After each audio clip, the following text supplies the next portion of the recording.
Amados irmãos, paz e graça de nosso Senhor, quando invoca o seu nome.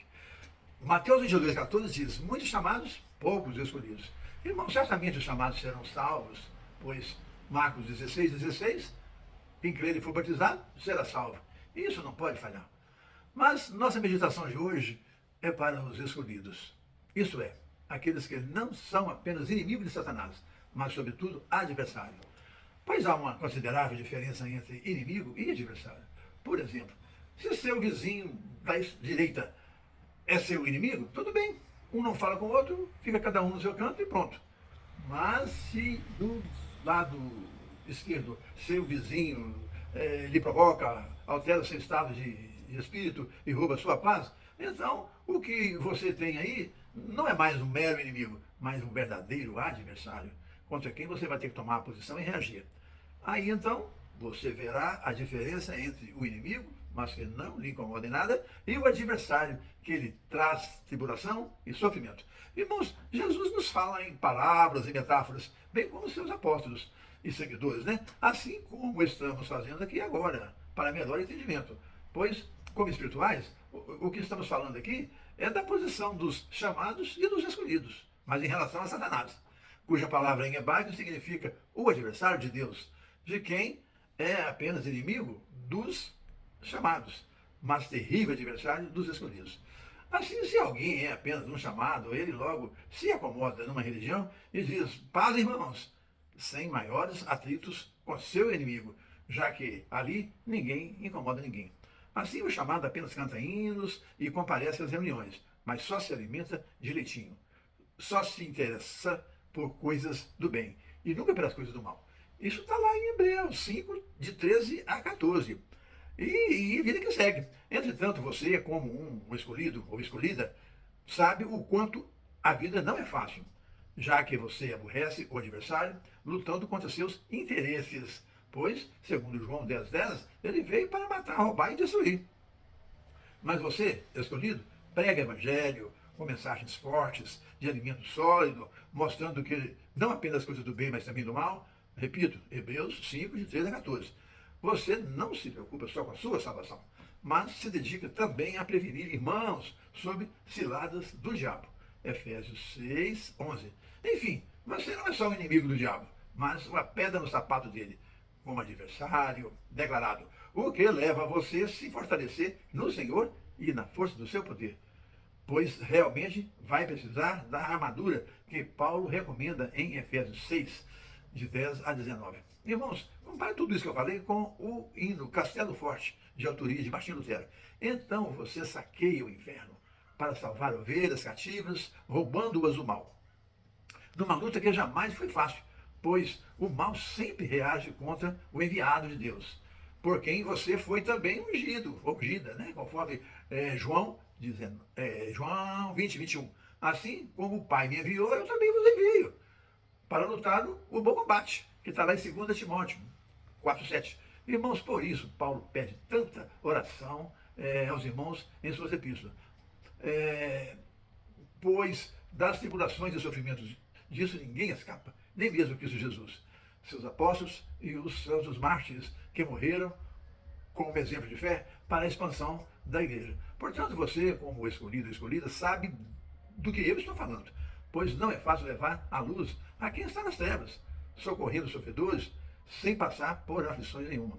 Pois isso, você tem que orar e também pedir a oração dos irmãos, pois, conforme 1 Pedro 6, 8, seja sóbrio, vigie e resista na fé, pois o diabo, seu inimigo, seu adversário, né, está escrito lá, como um leão, busca a quem possa tragar. Eu, você e todos que levam Cristo aos que sofrem. Antes, lembrem que também Cristo Jesus, antes do seu maior sofrimento, também pediu orações. Isso está lá em Mateus 26, de 38 a 41.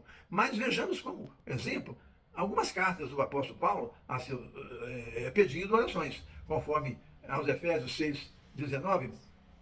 Além de pedir orações para ele, nos mostra também que nossa luta não é contra pessoas, mas contra potestades do mal nas regiões celestiais.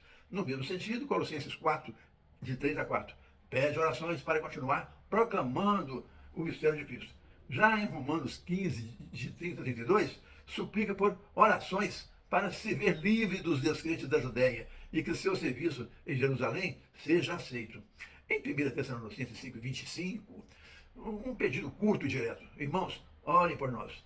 Já em 2 Tessalonicenses 3, de 1 a 2, ele pede orações para ser livre de homens perversos e maus. Em 2 Coríntios 1, 11, reconhece o poder da intercessão e agradece por orações recebidas. Já em Hebreus 13, 11, ele fala: orem especialmente para que eu possa vê-los em breve. Irmãos, Paulo foi o maior fenômeno em resiliência e superação de sofrimentos, segundo aos Coríntios 11, 23, como o primeiro apóstolo escolhido para trazer Cristo Jesus para fora da Judéia, onde por muito tempo ficaram os demais apóstolos.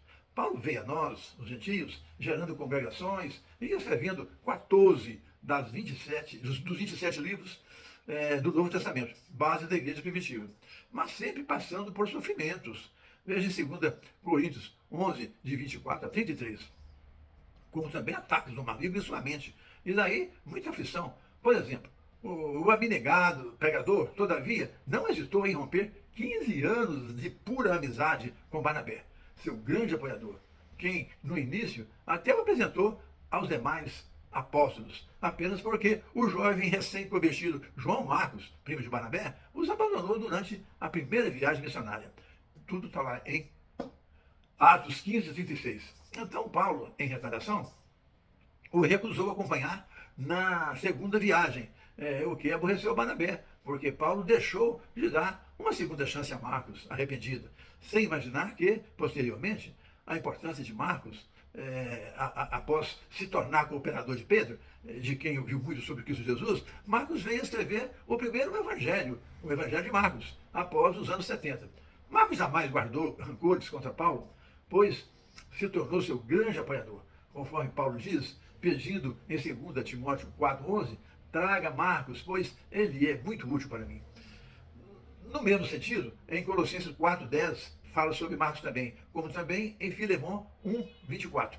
Irmãos, Paulo, zeloso em nos ensinar tanto sobre Cristo, por isso sofreu tanto ataque do maligno, pois vemos que o seu rigor contra si mesmo o levou a ser duro demais para aquele homem da igreja de Corinto que ousou possuir a mulher do próprio pai.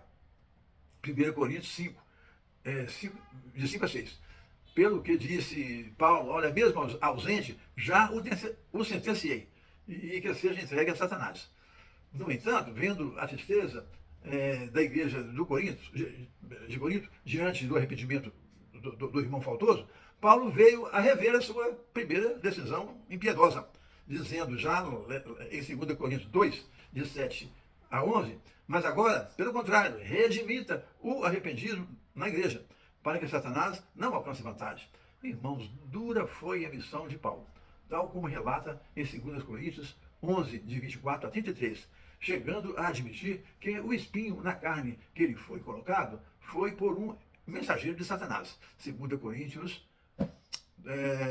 12, 7. Pois daí tanta oração suplicada, pois noutra tribulação, vendo a salvação em massa na conversão de gentios e não a de seus compatriotas judeus, foi tomado por uma estranha súbita tristeza pelos judeus, conforme está em Romanos 9, 2 a 3, que chegou ao absurdo de dizer que ele próprio, se pudesse, abriria a mão de sua salvação, como maldito de Cristo, em favor dos judeus, o que sem dúvida desviou parte do seu foco, pois ao invés de apenas se dedicar aos gentios, conforme ordem expressa de nosso Senhor Jesus, em Atos 9, de 15 a 16, Paulo por 5 vezes voltava a Jerusalém, sendo que, na última vez, levando ajuda, acabou sendo preso e quase morto pelos próprios judeus, o que todos haviam até previsto acontecer, só ele que não. Está lá em Atos 21, 11, após o que, mesmo produzindo mais 7 epístolas, preso, interrompeu o seu excelente trabalho de campo, pois quem sabe, solto, não teria criado mais ainda igrejas. Irmãos, olhem para que não me arranquem o meu olho esquerdo, que dói sem parar. Até o próximo vídeo.